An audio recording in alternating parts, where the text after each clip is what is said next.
네, 문제 같이 풀어보도록 하겠습니다.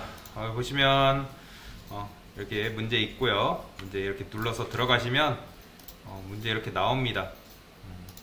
그래서 저는 컨트롤 눌러서 따로 복사를 했고요. 문제 보시면 문제 위에 문제를 일단 처음부터 차근차근 읽어보셔야 되겠죠. 문제가 뭐예요? 변수 a와 b의 값을 교체를 해달래요. 그리고 조건이 뭐예요? 조건이 출력 예시대로 나와야 된다. 그러면 출력 예시가 뭐라 돼 있어요? 여기 맨 밑에 보면 여기 보시면 출력이 A는 40으로 나와야 되고 B는 20으로 나왔으면 좋겠다 라고 출력 예시가 이제 적혀져 있죠. 자, 여기 이게 뭐 어떤 의미예요? 아까 여름 변수 시간에 배웠죠? 내가 int a라는 변수를 처음 선언했어요. 그쵸? 변수 a를 선언을 했고 이 a라는 거에 어떤 값이 담겨져 있어요? 20. 그쵸? 20이라는 값이 담겨 있어요. 그러면 a는 결국엔 뭐예요? 20이겠죠. 20이라는 값이 담겨 있으니까. 자, 그리고 이거는 int b라는 이제 변수를 바로 선언하자마자 40이라는 값을 넣어줬습니다. 그러면 b에는 어떤 값이 담겨져 있죠? 그렇죠. 40이라는 값이 담겨져 있습니다. 자, 당연히 그럼 출력을 하면 뭐라 나오겠어요? 자, A는 20이고 B는 40이 나오겠죠. 출력하면. 이대로 출력을 하면. 근데 문제가 뭐예요? 변수 A와 B의 값을 교체해 달래요. B의 값을. 그러면 어떤 분들은 여러 가지 방법을 해보셨을 거예요. 여러 가지 방법.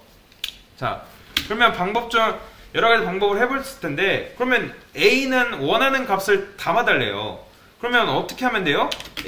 간단하게 A는 A에 뭘 담으면 돼요?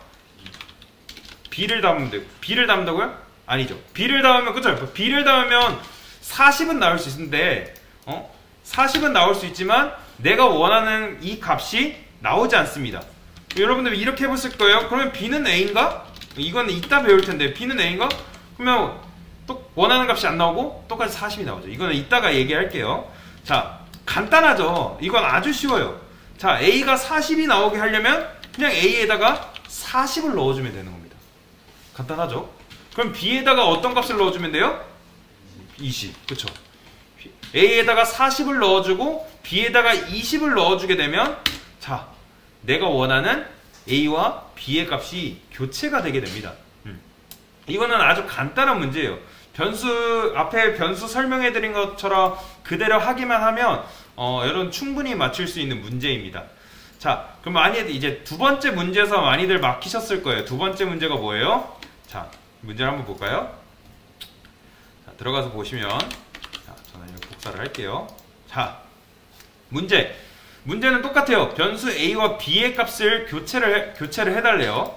출력 예시대로 나와야 된대요. 조건. 근데 조건에서 뭐라 얘기해요? 숫자, 사칙연산 등을 사용할 수 없대요. 사칙연산은 이제 플러스, 마이너스, 나누기 그런 것들이 있어요. 자, 일단 이렇게만 보면은 똑같이 A는 20이 나오고 B는 40이 나오겠죠. 자, 그러면 이렇게 할 수가 있어요. 자, 그러면 A에다가 자, 20 더하기 20 이렇게 해서 하면 이렇게 하면 되지 않나요? 20 플러스 20 하면 뭐예요? 자, 사칙연산 했을 때 이렇게 하면 40이 나오겠죠. 40이 당연히 20 플러스 20을 하면 40이 나올 거 아니에요. 근데 조건에 뭐라 했어요? 사칙연산을 쓰지 말래요. 사칙연산을 절대 쓰지 말래요. 자, 하나 더 예를 들어볼까요? A 플러스 A 이렇게 하면 뭐가 나올까요? 여러분들? 40. 그쵸, 40이 나오겠죠? 왜냐면 여기 A의 값이 뭐예요? 20이라고 말씀드렸잖아요. 그리고 A 값이 20이니까 A 더하기 A는 40이 돼서 이 40이라는 값이 요 변수 A에 이제 값이 할당되게 되는 겁니다. 근데 아까도 얘기했지만 사칙연산을 절대 쓰지 말래요. 사칙연산을. 그러면 사칙연산을 안 쓰고 어떻게 할 수 있냐? 자, 아까 잘하셨어요? 그러면 A에다가 B를 넣어주면 되는 거 아니냐? 맞아요. A에다가 B를 넣어줄 수 있잖아요. 왜? B의 값이 뭐라 돼 있어요? 네, B의 값이 40이기 때문에 B의 값이 40이기 때문에 우리는 이 B의 40을 할당해줘서 이제 B가 40인 걸 알기 때문에 A에다가 B를 넣게 되면 A 값이 뭐로 바뀐다고요? 네, 40으로 바뀌어요. 정말 그럴까요? 자, 확인해요. 자, A 값이 40이 된 걸 우리는 확인할 수 있어요. 그러면 우리가 출력 예시대로 이제 숫자 사칙연산 쓰지도 않고, 우리가 뭐 이렇게 넣지도 않고, 뭐 40을 하던가, 뭐 A는 뭐 20 더하기 뭐 20, 뭐 이런 식으로 안 하고도 우리가 B를 넣는 것만으로도 A가 40이 되는 걸 볼 수 있었어요. 그러면 이제 B에다가 분명히 이렇게 하신 분들은 그러면 A는 B니까 B에다가 A를 넣으면 A가 20이기 때문에 우리가 A는 20인 걸 알았잖아요. 그쵸? 그러면 A가 20이기 때문에 B에도 20이 들어가는 거 아니야? 라고 생각을 하시겠죠. 대부분. 어떻게 생각해요? 자, 이렇게 해보셨을까요? 출력해볼까요? 분명히 A는 20으로 알고 내가 A는 20으로 알고 있기 때문에 A를 B에다가 넣으면 당연히 20이 나와야 되는 거 아니야? 라고 생각할 수 있잖아요. 근데 아니라는 거예요. 왜냐면 자, 우리가 A는 B라고 했잖아요. A에다가 B의 값을 넣었잖아요. 그쵸? 그러면 B라는 값을 우리가 A에다 넣었기 때문에 A는 뭐예요? A는 B죠. 그러니까 B에 어떤 값이 들어있어요? 40이 들어있잖아요. 그러면 A는 40인 거예요. 40. 그러면 요걸 생각하시면 안 돼요. 분명히 밑에서 새롭게 변수에다가 값을 넣는 순간 이 값은 사라진다고 여러분들에게 분명히 말씀드렸습니다. 위에서 내가 넣어준 값은 아래에서 새롭게 넣어준 값이 생기면 위의 값은 분명히 사라진다고 말씀드렸어요. 그렇기 때문에 A에는 이제 B라는 값, B 40이 들어있겠죠. 그러면 A에는 뭐가 있다고요? 40이 저장되어 있는 거예요. 40이라는 값이. 그렇기 때문에 내가 아무리 B에다가 A 20을 하고 싶어도 더 이상 A는 20이에요? 40이에요? 40이기 때문에 이제 B는 40이라는 값이 나올 수밖에 없는 거예요. 그렇다면 선생님, 강사님 어떻게 해야 되나요? 자, A는 그렇다 쳐요. 그러면 B의 값이 없잖아요. B의 값이 도저히 이제 없잖아요. 그럼 B의 값을 어떻게 해줘야 돼요? 데이터 백업을 해줘야 된다는 거예요. 백업을. 여러분들도 뭐 중요한 데이터가 있으면 그 데이터를 백업을 시키잖아요. 백업을. 그 값을 고유하게 저장하기 위해서 새로운 USB를 가지고 아니면 새로운 뭐 백업 장치를 가지고 데이터를 백업해 둔단 말이에요. 그러면 백업해두는 데이터에 그 데이터 값이 저장되어 있겠죠. 그러면 우리도 여기서도 동일하게 할 수 있어요. 내가 B라는 값을 그대로 보존하고 싶어. 이 40이라는 값을 없애지 않고 보존하고 싶어 라고 하면 어떻게 하면 되냐? 새로운 내가 백업할 수 있는 장치를 도입을 하면 됩니다. 쉽게 말해서 뭐 하면 되냐? 새롭게 변수를 생성을 하면 돼요.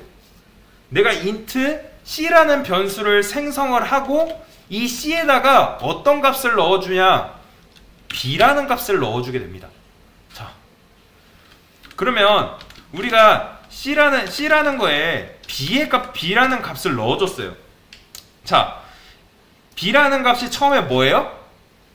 40이잖아요. 그러면 내가 int c라는 변수를 새롭게 생성을 하고 b라는 값을 c에다가 부여했을 때 c는 값이 뭘까요? 그죠? c는 값이 40이 부여가 되는 거예요. 40이. 그렇기 때문에 자, 그렇게 하면 이제 c는 b이기 때문에 a는 b. 그러면 그 다음에 어떻게 할 수가 있어요? 자, 여기서 중요하죠. 그럼 b가 출력이 어떻게 돼야 된다 했어요? b는 20이 돼야 된다 했죠. b는 20이. 그쵸? b는 20이 돼야 된다 했잖아요. 그러면 여기서 이렇게 해주면 돼요. 자, 죄송해요. 잘못 말씀드렸어요, 여러분들. 자, 잘못 말씀드렸어요. 다시 정정할게요. 자, int c라는 변수 생성은 똑같아요. 근데 내가 어쨌든 b라는 값에 20이 넣고 싶잖아요. 20이 넣고 싶은 거잖아요. 그러면 어떻게 하면 되냐? int c에다가 이제 변수 c에다가 a랑 b가 아니라 a라는 값을 할당하게 됩니다. a라는 값. b가 아니라 a라는 값을 할당하게 돼요. 다시. 자, 그러면 이 c라는 값에 뭐가 들어있죠? a가 20이니까 이 c라는 값에 무슨 값이 들어가요? 그렇죠. 20이라는 값이 들어가게 됩니다. 그러면 c는 20이고 이제 a는 이제 20이 아니라 a에는 어떤 값이 들어있어요? 그쵸. b라는 값이 a에 들어가 있습니다. 자, 그러면 이제 여기서 궁금하겠죠. 그러면 이제 b가 20이 나와야 하기 때문에 b 값, 변수 b에다가 어떤 값을 넣어줘야 할까요? 그렇죠. c라는 값을 이렇게 넣어주게 되면, 자, 출력을 해볼까요? 자, 내가 원하는 이 출력 예시에 따른 값을 이제 받아볼 수가 있다는 거예요. 그러니까 즉, 이제 위의 값이 사라진단 말이에요. 내가 밑에서 이렇게 새롭게 지정을 해주면 위의 값이 사라지기 때문에 이렇게 새롭게 데이터 백업할 수 있는 변수를 새롭게 만드는 거죠. 만들어서 내가 원하는 그 a의 값을 저장을 해놓고 이제 a는 b 그리고 b에다가 c의 값을 이제 c는 a이기 때문에 c 안에는 20이 들어있기 때문에 내가 출력 예시대로 b가 20이 나왔으면 좋겠어서 c에다가 이제 b에다가 c라는 값을 20이라는 값을 넣어주게 되는 겁니다. 그러면 내가 원하는 이 출력 값을 받게 되는 거죠. 이거를 우리는 이제 데이터 이제 변수값 수압이라고 얘기를 합니다. 변수값 수압. 변수값 수압. 그래서 문제를 한번 풀어봤습니다. 여러분들이 이 문제 지금은 첫 번째 문제는 쉬울 수 있어요. 첫 번째 문제는 쉬울 수 있는데 두 번째 문제에서는 어려웠을 거예요. 어떻게 하는지 몰라서. 잘하셨습니다. 이게 맞는 겁니다. 처음부터 잘하는 사람 없고요.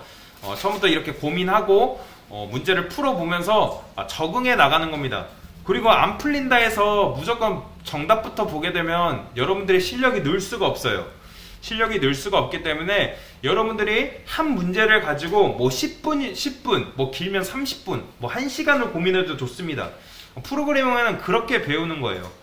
그렇게 고민하면서 그렇게 문제를 풀었을 때 성취감도 있고 여러분들의 실력이 늘 수도 있는 겁니다. 네, 그렇기 때문에 이 문제를 한번 배워봤습니다. 네, 그래서 변수 수압에 대해서 간단하게